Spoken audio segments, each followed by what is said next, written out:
नमस्कार, मैं हूं आपके साथ ही शुक्ला और बात करेंगे खतरे में सपा की मान्यता। समाजवादी पार्टी की मान्यता खतरे में पड़ सकती है। पार्टी की मान्यता समाप्त करने के लिए सुप्रीम कोर्ट में एक जनहित याचिका दाखिल की गई है। कोर्ट में दाखिल इस याचिका में कहा गया है कि सपा ने कैराना के गैंगस्टर नाहिद हसन को चुनावी टिकट दिया है, लेकिन सपा ने नाहिद के आपराधिक रिकॉर्ड की जानकारी को social media, electronic, print media या ट्विटर पर इसकी जानकारी शेयर नहीं की। ये याचिका बीजेपी नेता और सुप्रीम कोर्ट के वकील अश्विनी कुमार उपाध्याय ने दायर की है। इस याचिका में कहा गया है कि समाजवादी पार्टी ने कैराना में गैंगस्टर नाहिद हसन को टिकट देकर सुप्रीम कोर्ट के दिशा निर्देश का उल्लंघन किया है। नाहिद पर कई आपराधिक मामले दर्ज है। कैराना से हिंदुओं के पलायन करने का मामला भी दर्ज है।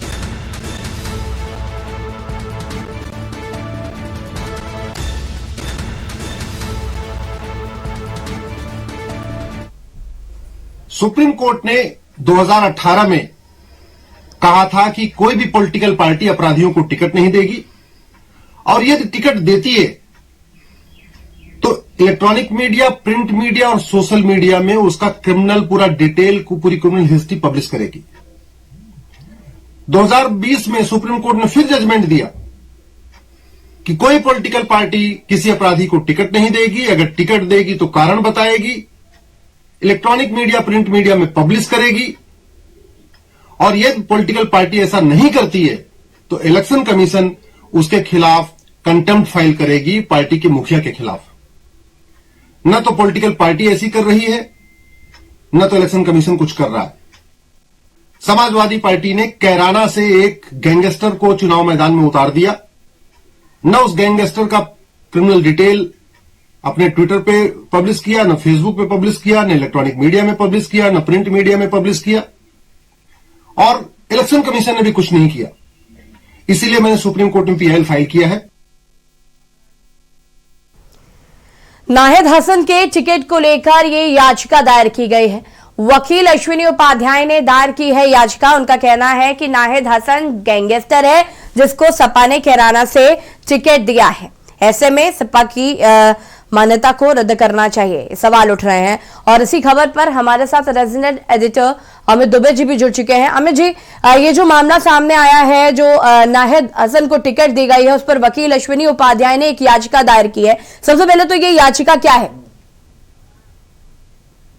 देखिए, चुनाव आयोग ने पहले ही स्पष्ट किया था, अगर किसी भी क्रिमिनल रिकॉर्ड वाले को कोई भी पार्टी प्रत्याशी बनाती है तो पार्टी को भी स्पष्ट करना पड़ेगा कि किस रीजन से उन्हें टिकट दिया गया है, और इसके लिए बाकायदा न सिर्फ सोशल मीडिया बल्कि तमाम मीडिया पे इसके लिए प्रचार प्रसार करना होगा और ये बात बतानी होगी जी। लेकिन समाजवादी पार्टी की तरफ से कैराना में नाहिद हसन को टिकट दिया गया, जो कि गैंगस्टर एक न सिर्फ अपराधी थे बल्कि उनकी गिरफ्तारी हो चुकी है। इस समय पुलिस रिमांड में है, पुलिस जेल में है, और ऐसे में समझा जा सकता है कि कोई भी विज्ञापन जारी नहीं हुआ, और यही एक बड़ी वजह थी जिसे लेके बीजेपी के नेता और सुप्रीम कोर्ट के अधिवक्ता अश्विनी उपाध्याय ने एक याचिका दायर की सुप्रीम कोर्ट में। इसमें कहा गया है कि नाहिद हसन को लेके समाजवादी पार्टी की तरफ से ना कोई विज्ञापन दिया गया है, ना ही कोई स्पष्टीकरण दिया गया है, और ऐसे प्रत्याशी को टिकट दे दिया गया है।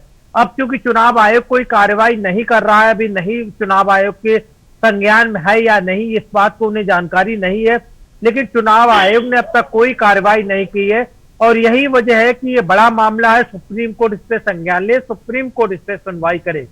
नाहिद हसन की जहां तक बात करें या समाजवादी पार्टी की लिस्ट की बात करें, उस लिस्ट को लेके न सिर्फ आज याचिका डाली गई है बल्कि यूपी के मुख्यमंत्री योगी आदित्यनाथ की तरफ से भी, जो कि आज दिल्ली में मौजूद है यूपी सदन में, उनकी तरफ से भी कहा गया था कि किस तरह से तमाम क्रिमिनल रिकॉर्ड वाले लोग जो हैं वो समाजवादी पार्टी की तरफ से चुनावी मैदान में इस समय मौजूद हैं।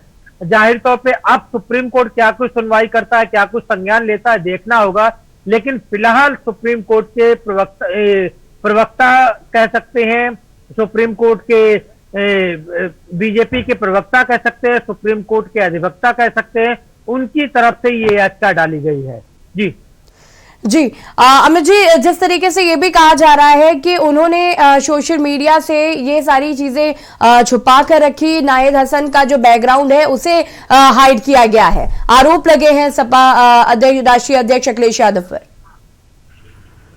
देखिए, इसमें कोई दो राय नहीं है, क्योंकि अब जब चुनाव आयोग ने इस बात को स्पष्ट कर दिया था कि जो भी क्रिमिनल रिकॉर्ड के लोग हैं उनके बायोडेटा की बात करें, अगर बायोडेटा ना सिर्फ प्रत्याशी बल्कि तमाम न्यूज़पेपर, तमाम मीडिया संस्थानों के अवेलेबल करेंगे, बल्कि पार्टी की तरफ से भी ये बताया जाना अनिवार्य है कि आखिरकार पार्टी ने ऐसे प्रत्याशियों को टिकट क्यों दिया। लेकिन चूंकि स्पष्टीकरण नहीं आया था, यही एक बड़ी वजह थी जो अश्विनी उपाध्याय की तरफ से इस तरह की याचिका डाली गई है। सुप्रीम कोर्ट क्या कुछ सुनवाई करता है वो देखना होगा, लेकिन इसमें कोई दो राय नजर नहीं आती कि जिस तरह से चुनाव आयोग ने जो गाइडलाइंस जारी की गई थी चुनाव आयोग की तरफ से, उसका कहीं ना कहीं उल्लंघन होता हुआ नजर आ रहा है। और यही वजह है कि अब अश्विनी उपाध्याय की तरफ से सुप्रीम कोर्ट में याचिका डाली गई है। दूसरी बड़ी बात कि समाजवादी पार्टी की लिस्ट को लेकर जिस तरह से बीजेपी के तमाम नेताओं ने सवाल उठाए कि किस तरह से ये लिस्ट जारी की गई है, तमाम लोग ऐसे इन्वॉल्व हैं जो कि जिनका कि क्रिमिनल रिकॉर्ड है। हालांकि ये आरोप प्रत्यारोप का दौर है, खासतौर पे चाहे बीजेपी हो या समाजवादी पार्टी हो या अन्य पार्टियां हो, इस तरह की चीजें जो है वो होती रहती है। लेकिन खास बात यह है कि अब क्योंकि मामला सुप्रीम कोर्ट में पहुंच गया, तो सुप्रीम कोर्ट को देखना है कि मामले को किस तरह हैंडल करता है। आखिरकार अश्विनी उपाध्याय जो याचिका दी है उस पर किस तरह की कार्रवाई करता है। जी अमित जी, एक सवाल तो ये कि क्या इस पर अभी समाजवादी पार्टी की तरफ से कोई प्रतिक्रिया आई है? दूसरी बात यह कि जिस तरीके से चाहे वो सरकार हो चाहे वो कांग्रेस हो, लगातार समाजवादी पे ये आरोप लगते आए हैं कि वो गुंडा राज को बढ़ावा देते हैं, ऐसे में नाहिद हसन को टिकट देना तो कहीं ना कहीं सरकार भी लगातार समाजवादी को घेर रही है। देखिए, दो बड़ी चीजें हैं। खासतौर पे समाजवादी पार्टी की तरफ अभी कोई बयान नहीं आया, जाहिर तौर पे क्योंकि मामला रिसेंटली है समाजवादी पार्टी की तरफ से भी बयान आएगा। लेकिन इसमें कहीं कोई दो राय नहीं है कि यूपी अगर हम आबादी के लिहाज से देखें तो सबसे बड़ा राज्य है, और ऐसे में सीधी टक्कर जो है वो समाजवादी पार्टी और बीजेपी के बीच में है। और खासतौर पे अगर हम बात करें तो उसकी एक बड़ी वजह है, पिछली कॉन्फ्रेंस में हमने देखा, जो प्रेस कॉन्फ्रेंस अखिलेश यादव कर रहे थे, उन्होंने कहा कि हमने तमाम लोगों को इसलिए नहीं बुलाया कि चुनाव आचार संहिता का उल्लंघन होता जो कि चुनाव आयोग की तरफ से जारी की गई है। जब दारा सिंह चौहान की ज्वाइनिंग हुई थी, हालांकि जब स्वामी प्रसाद मौर्य की ज्वाइनिंग हुई थी तब कई सारे लोग उपस्थित थे, जिसे लेकर तमाम केसेज भी दर्ज हुए। अब नाहिद हसन को लेकर समाजवादी पार्टी की तरफ से किस तरह का बयान आता है वो देखना होगा। लेकिन इसमें कोई दो राय नहीं है कि चुनाव आयोग के इतने स्पष्टीकरण के बावजूद समाजवादी पार्टी की तरफ से या नाहिद हसन की तरफ से इस तरह का कोई विज्ञापन नहीं दिया गया। और न सिर्फ वो चुनावी मैदान में बल्कि मीडिया में भी उनकी इस तरह की बाइट आई कि वो न सिर्फ चुनाव लड़ेंगे बल्कि जीतेंगे भी। लेकिन अब चूंकि चुनाव आयोग की गाइडलाइंस है, कोरोना काल चल रहा है, तो जाहिर तौर पर हर एक को इसका कहीं ना कहीं जवाब देना होगा। जी बिल्कुल, मुझे देखना होगा कि समाजवादी इसका क्या जवाब देती है। फिलहाल आपका बहुत बहुत शुक्रिया तमाम जानकारी के लिए। सुप्रीम कोर्ट में याचिका दाखिल की गई है, नाहिद हसन जिन्हें टिकट दिया गया है कैराना से,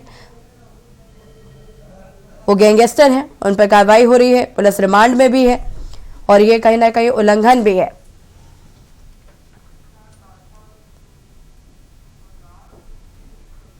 उत्तर प्रदेश में विधानसभा चुनाव के लिए यूपी चुनाव आयोग ने अहम आदेश